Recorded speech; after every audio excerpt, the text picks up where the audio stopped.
하나님 말씀 느헤미야 2장에서 봉독해 드립니다. 느헤미야 2장 1절 말씀부터 10절까지 말씀 봉독해 드리겠습니다. 아닥사스 왕 제20년 니산월에 왕 앞에 포도주가 있기로 내가 그 포도주를 왕에게 드렸는데 이전에는 내가 왕 앞에서 수심이 없었더니 왕이 내게 이르시되 내가 병이 없거늘 어찌하여 얼굴에 수심이 있느냐 이는 필연 내 마음에 근심이 있음이로다 하더라. 그때 내가 크게 두려워하여 왕께 대답하되 왕은 만세수하옵소서. 내 조상들의 묘실이 있는 성읍이 이제까지 황폐하고 성문이 불타싸우니 내가 어찌 얼굴에 수심이 없사오리까 하니 왕이 내게 이르시되 그러면 내가 무엇을 원하느냐 하시기로 내가 곧 하늘의 하나님께 묵도하고 왕에게 아뢰되 왕이 만일 좋게 여기시고 종이 왕의 목전에서 은혜를 얻어 싸우면 날 유다 땅 나의 조상들의 묘실이 있는 성읍에 보내어 그 성을 건축하게 하옵소서 하였는데 그때 왕후도 왕 곁에 앉아 있더라. 왕이 내게 이르시되 내가 몇 날에 다녀올 길이며 어느 때 돌아오겠느냐 하고 왕이 나를 보내기를 좋게 여기시기로 내가 기한을 정하고 내가 또 왕에게 아뢰되 왕이 만일 좋게 여기시거든 강 서쪽 총독들에게 내리시는 조서를 내게 주사 그들이 나를 용납하여 유다에 들어가기까지 통과하게 하시고 또 왕의 살림감독 아삽에게 조서를 내리사 그가 성전에 속한 영문의 문과 성곽과 내가 들어갈 집을 위하여 들보로 쓸 제목을 내게 주게 하옵소서 하며 내 하나님의 선한 손이 나를 도우심으로 왕이 허락하고 군대 장관과 마병을 보내어 나와 함께 있게 하시기로 내가 강 서쪽에 있는 총독들에게 이르러 왕의 조서를 전하였더니 호른 사람 산발랏과 종이었던 암몬 사람 도비야가 이스라엘 자손을 흥왕하게 하려는 사람이 왔다 함을 듣고 심히 근심하더라. 아멘. 느헤미야가 그의 형제 하나니에게 고국의 소식을 듣습니다. 그런데 고국의 소식을 듣는데 하나님께서 특별히 그 땅에 재앙을 허락하셔서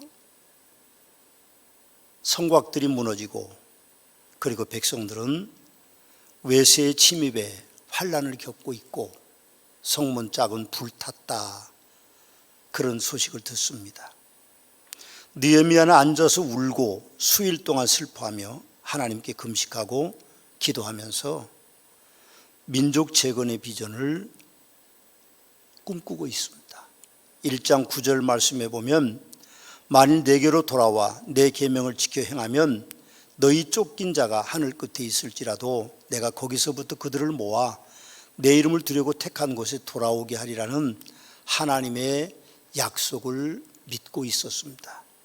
결국 그의 믿음과 그의 결단은 왕의 승낙을 얻게 되고 그 은혜를 느헤미야는 하나님께 영광을 돌리면서 내 하나님의 선한 손이 나를 도우셨다라고 찬양하고 있는 것을 우리는 볼 수 있습니다. 우리도 하나님의 선한 손을 얻기 위해서 느헤미야와 같이 기도하는 백성들이 돼야만 됩니다. 4절 말씀에 보면 왕이 이르시되 그러면 내가 무엇을 원하느냐 하시기로 내가 곧 하늘의 하나님께 묵도하고 그렇게 표현하고 있습니다. 하늘의 하나님께 묵도했다고 하는 말은 하나님 앞에 기도했다는 표현일 것이고 더 나가서 보면 감사하면서 기도했다는 표현으로 볼 수 있습니다. 느헤미야는 이미 1장 4절에서 이제 울고 그리고 슬퍼하며 하늘의 하나님 앞에 금식하며 기도하고 있었습니다. 예수님은 귀신 들린 아들의 아버지를 향하여 믿는 자에게는 능치 못할 일이 없느니라 하시면서 아버지의 간구를 요구하고 계셨습니다. 그 아버지는 예수님께 간구했습니다. 기도한 것이죠. 결국 그 결과로 그 아들에게서 귀신이 떠나가는 축복이 그의 가문에 왔던 것을 우리는 봅니다. 우리가 힘들게 시작하는 새해는 능치 못할 것 같은 날들이 많은 해일 것입니다. 그러나 우리는 울고 슬퍼하며 금식하며 기도함으로 승리할 것입니다. 빌립보서 4장 6절과 7절 말씀에는 아무것도 염려하지 말고 다만 모든 일에 기도와 간구로 너희 구할 것을 감사함으로 하나님께 아뢰라. 그리하면 모든 지각에 뛰어난 하나님의 평강이 그리스도 예수 안에서 너희 마음과 생각을 지키시리라. 그렇게 말씀하셨습니다. 하나님께서 지켜주시는데 우리에게 능치 못할 일이 어디 있겠습니까? 우리는 기도하면서 시작하는 새해가 돼야 될 것입니다. 또 우리가 하나님의 선한 손의 은총을 입기 위해서는 충실하게 살아야 됩니다. 2절 말씀을 보면 왕이 내게 이르시되 내게 병이 없고 어찌하여 얼굴에 수심이 있느냐, 이는 필연 내 마음에 근심이 있음이로다 하더라. 그때 내가 크게 두려워하여, 그렇게 말씀하고 있습니다. 여러분, 이 느헤미야는 포로로 잡혀간 백성이었습니다. 포로의 후손이 왕의 심을 받는 일은 어려운 일인데도 불구하고 그가 충실하게 살아왔기 때문에 왕의 이제 높은 대신의 자리에 올랐습니다. 아마도 엄청난 노력이 있었을 겁니다. 그런데 오늘 그에게서 근심을 왕이 발견하고 있습니다. 아마도 그는 그 표정을 숨기기 위해 무던히 애를 썼을 것입니다. 만일 왕 앞에 근심스러운 얼굴을 가지고 있다고 하면 왕은 의심하게 될 것이고 어쩌면 왕은 그를 처형할지도 모릅니다.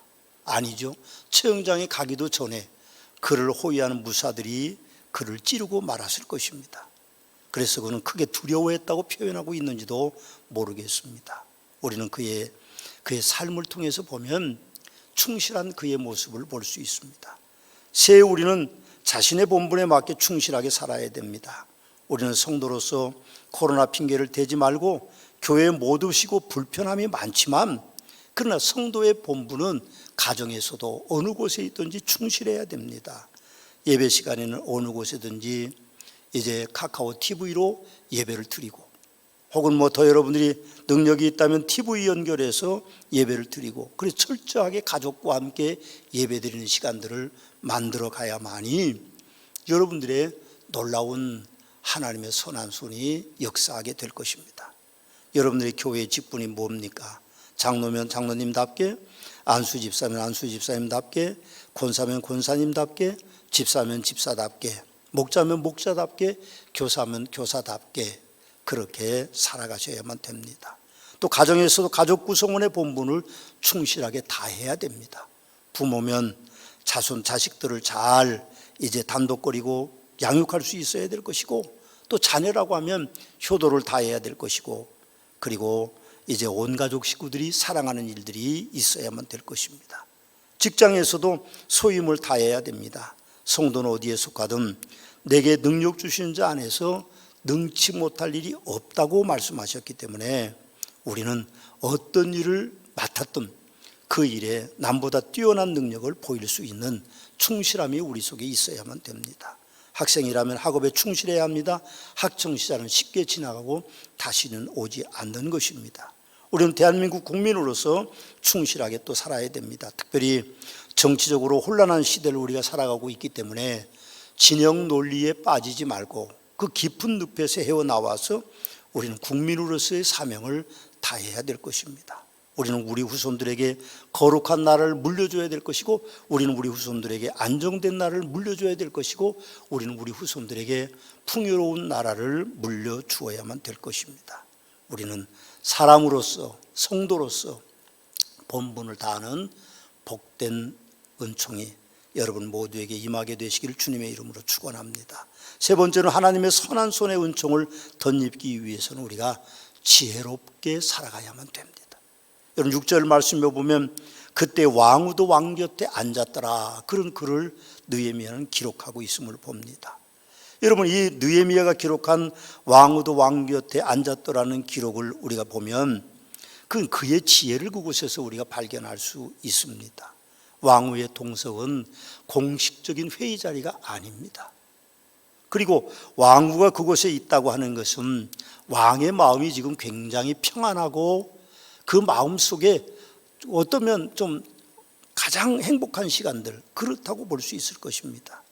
왕에게는 왕비들이 많았을 터인데 그러나 왕후를 사람 마음이 있을 때가 가장 그가 바르게 사는 시간들이었을 것입니다. 그때 느헤미야는 이제 왕에게 자기의 의견을 토하고 있음을 우리는 봅니다. 더 나가서 보면 왕후가 있고 왕이 있을 때에는요, 그를 호위하는 사람들도 좀 없었을런지도 모릅니다. 느헤미야만 그곳에 음식을 대접하고 느헤미야만 그곳에 술을 대접하기 위해서 있었을 거니까 어쩌면 가장 좋은 시간, 가장 타이밍이 좋은 시간이라고 볼 수 있을 것입니다. 그래서 왕의 대답을 보면 내가 몇 날에 다녀올 길이며 어느 때에 돌아오겠느냐를 확실한 이제 대답을 얻어내는 절묘함이 그분의 기록 속에 우리는 발견할 수 있습니다. 지혜로워서 절묘한 타이밍을 잡는 것은 그 후의 문제를 쉽게 해결하는 하나의 열쇠가 됩니다.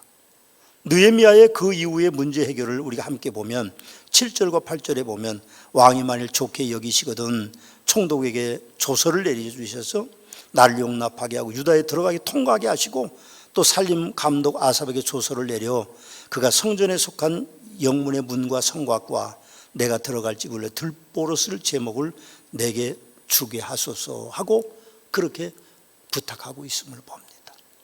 그때 왕은 그것을 승낙합니다. 그는 총독 자리도 얻고 예루살렘에 가는 호위병들도 얻고 그리고 그의 정적들로 대적할 수 있는 조서도 가지고 떠나가게 됩니다. 그것이 하나님의 선한 손의 역사라고 느헤미야는 말씀하고 있습니다. 여러분, 우리는 잠언 2장 20절과 21절 말씀에 보면 지혜가 너를 선한 길로 행하시게 하며 또 의인의 길을 지키게 하리니 대저 정직한 자는 땅에 거하며 완전한 자는 땅에 남아 있으리라는 말씀이 이루어지고 있는 것을 우리는 봅니다. 새해는 우리가 지금까지 살아온 날들보다 어떤 해보다도 더 지혜롭게 살아야 되는 해일 것입니다. 그래서 어려움 가운데도 우리가 지혜롭게 사셔서 다른 어떤 삶의 날들보다도 어떤 해보다도 더 선한 것들을 많이 남기는 복된 성도들이 되시길 주님의 이름으로 축원합니다. 네 번째로 하나님의 선한 손을 얻기 위해서 우리는 하나님의 은혜에 감사하면서 살아야 됩니다. 8절 말씀해 보면 내가 하나님의 선한 손이 나를 도움으로 왕이 허락하고 그렇게 기록하고 있습니다. 형제 하나님의 정보도 중요했습니다. 울며 슬퍼 금식기도하는 기도의 결단도 중요했고 왕을 설득하는 느헤미야의 그 지혜도 대단했지만 우리는 느헤미야의 내가 내 하나님의 선한 손이 나를 도우심으로 왕이 허락하고로 표현하는 그분의 마음을 읽을 수 있어야 됩니다. 그렇습니다. 결국 왕을 움직일 수 있는 유일한 존재는 하나님뿐입니다. 하나님이 그 왕을 조정하신 것이죠. 그 마음을 움직이신 것이죠. 그 왕의 마음이 선한 곳으로 갈 수 있도록 돕는 분은 하나님이셨다고 고백하고 있는 것입니다. 지난 주일의 말씀에 우리는 우선순위를 지켜야 한다는 말씀을 드렸습니다. 손자가 엎어져 코가 깨지는 것은 할머니가 하나님 감사합니다. 눈이 안 빠지고 코만 깨져서요. 그렇게 말하는 감사의 기도를 기억하셔야 합니다. 사실 느헤미야의 비전은 이제 시작일 뿐입니다. 시작부터 기본을 잊고 갈 수는 없는 것입니다. 오늘 9절과 10절 말씀에 보면 군대 장관과 마병을 보내어 나와 함께 하시기로 내가 강 서쪽에 있는 총독에 이르러 왕의 조서를 전하였더니 호란 사람 산발랏과 종이었던 암몬 사람 도비아가 이스라엘 자손을 흥왕하게 하려는 사람이 왔다 함을 듣고 심히 근심하더라. 그렇게 느헤미야는 기록하고 있음을 봅니다. 느헤미야는 하나님의 선한 손이 도와주실 때 그의 삶의 어떤 사명, 그의 인생의 비전을 이루는 일들이 활짝 열리고 있음을 우리는 볼 수 있습니다. 올로 장로님 한 분이 필리핀 서머나 초등학교 밴드에 올리신 어느 형제의 간증입니다. 그 형제는 부잣집 아들이었답니다. 그래서 수영장을 가도 호텔 수영장을 가고 호텔에서 식사하면서 수영을 즐길 정도였다고 합니다. 그런데 초등학교 4학년 때 아버지 회사가 부도가 났다고 합니다.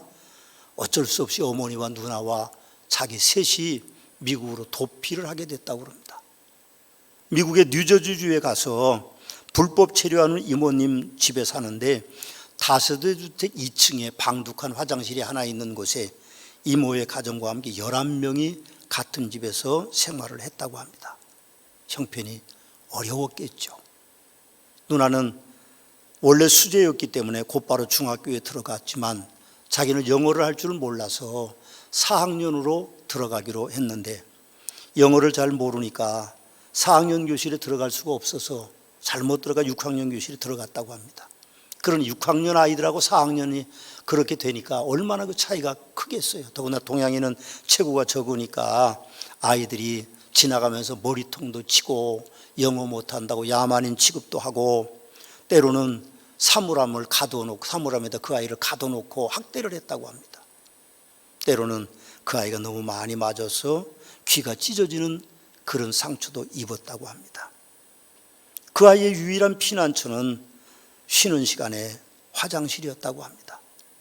화장실에 들어가서 문을 잠그고 소리내지 못하고 울부짖었다고 합니다. 하나님, 왜 나를 미국으로 보내셔서 이런 고통을 당하게 하시나요? 누나는 하나님의 똑똑하게 만들어 주셔서 줄리어드 프리스쿨에 들어가도록 하고 나는 왜 이렇게 공부도 못하고 아무것도 재능이 없습니까? 그러면서 통곡했다고 합니다. 어느 날 그는 그의 도피 장소인 화장실에서 하나님의 음성을 들었다고 합니다. 그 마음속에 그 소리가 들리는데, 얘야, 내가 너와 친구가 되면 되지 않겠니? 그렇게 말씀하셨대요. 그때 그 아이는 그렇게 말했답니다. 하나님, 아무도 내 이름을 불러주지 않습니다. 누나의 동생이라고만 하고 나는 태어나지 않는 것이 더 좋을 뻔했습니다라고 항변했다고 합니다. 그리고 몇 날이 지나서 우연히 어느 교실을 지나가는데 악기 소리가 났대요. 그런데 보니까 그 밴드부였던 것 같습니다. 그곳에 들어갔는데 선생님이 너는 무슨 악기를 다룰 수 있느냐? 그런 투로 물으니까 영어를 못하는 이 아이가 플룻이라고 대답하고 거기서 플룻 연주를 했다고 그래요. 그런데 한국에 있을 때 플룻을 겨우 2달, 3달 정도 레슨을 받은 솜씨라고 그러는데 그 선생님이 그 아이를 밴드부로 그렇게 이제 합격을 시켰죠. 그리고 그는 학교에 가서 쉬는 시간이거나 방과 후에는 이제 밴드부에서 플룻을 불기 시작했다고 합니다. 사실 누나는 13세 때 이미 수재라는 평을 듣고 3년 재수해서 겨우 줄리어드 프리스쿨에 도전해서 들어갔는데 이 아이가 플룻을 분다고 그러니까 누나가 놀리는 겁니다. 네가 뭘 할 줄 아니? 그리고 엄마도 그 아이의 재능을 인정하지 않았어. 뭐 가난했기 때문에 그렇겠지만 레슨도 시키지 않았다고 합니다. 그런데 이 아이가 줄리어드 프리스쿨이라고 하는 맨하탄의 가장 유명한 음악학교를 들어간다고 그러니까 어머니하고 누나가 웃었답니다. 그래, 알았다. 한 번만 봐라. 누나가 3년 재수에서 들어갔으니까 네가 한 번만 봐서 가면 다행이고 그렇지 않으면 가지 말아라, 포기해라, 그렇게 이야기했다고 합니다. 근데 그 아이가 어머니는 이제 일하러 가고 자기 혼자 뉴저지에서 뉴욕 맨하탄까지 버스를 타고 그렇게 시험을 보러 갔다고 합니다. 가서 보니까요, 다른 아이들과 차림새가 너무 다릅니다. 다른 집 아이들은 고급 차를 타고 부모와 함께 와서 시험을 보고 좋은 옷을 입고 좋은 악기를 들고 연주를 하는데 자기는 초라하게 부모도 없이 그렇게 와서 학교에서 쓰는 그 플룻을 가지고 시험을 보니까 그 선생님들이 참 신기한 애가 왔거든요. 어디 빈민촌에서 온 애 같은 애가 피리를 부는 그 플룻을 부는데 이상하게도 시험관들이 다른 아이들은 5분 정도 전곡을 완주하지 않고 시험을 끝내는데 자기는 전곡을 다 완주하도록 해서 떨어졌구나, 그냥 열심히 하자, 그런 마음을 가지고 시험을 봤대요. 일주일이 지나서 집에 있는데 우편함을 열어보던 엄마가 쫓아 들어오면서 통곡을 하는 겁니다. 그래서 아마도 이 아이의 생각은 한국에 계시는 아버지가 무슨 일이 생겼나 보다, 그렇게 하는데 그 어머니가 자기를 끌어안고 그렇게 울부짖었답니다. 영문을 모르는 이 아이가 어리둥절하고 있을 때에 얘야, 네가 줄리어드 프리스쿨에 합격했단다, 그것도 장학생으로 합격했단다 하고 우셨답니다.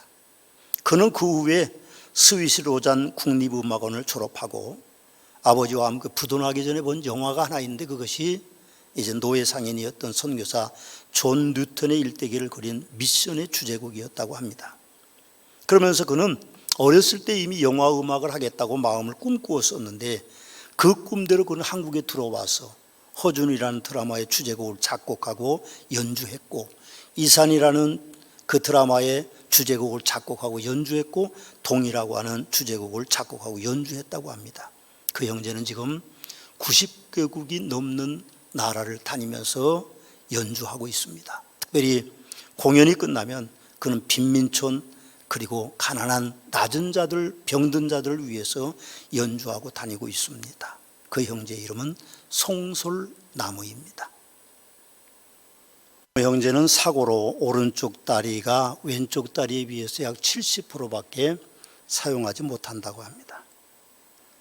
그의 폐는 천식을 앓았기 때문에 64%밖에 사용하지 못해서 약을 먹음으로 말미암아 우울증, 불면증, 공황장애를 앓고 있었다고 합니다.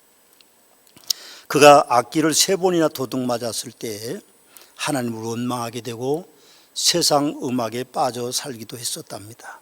그러던 어느 날 아는 형과 함께 교회를 가게 됐는데 그 교회의 목사님이 하나님께 돌아오고 싶은 사람 지금 일어서십시오, 그렇게 초청 기도를 했을 때에 자기는 꿈쩍 안고 앉아 있는데 같이 간 형이 옆구리를 치면서 너 보고 하는 소리다, 일어나라고 그랬을 때 저는 일어나지 않았답니다.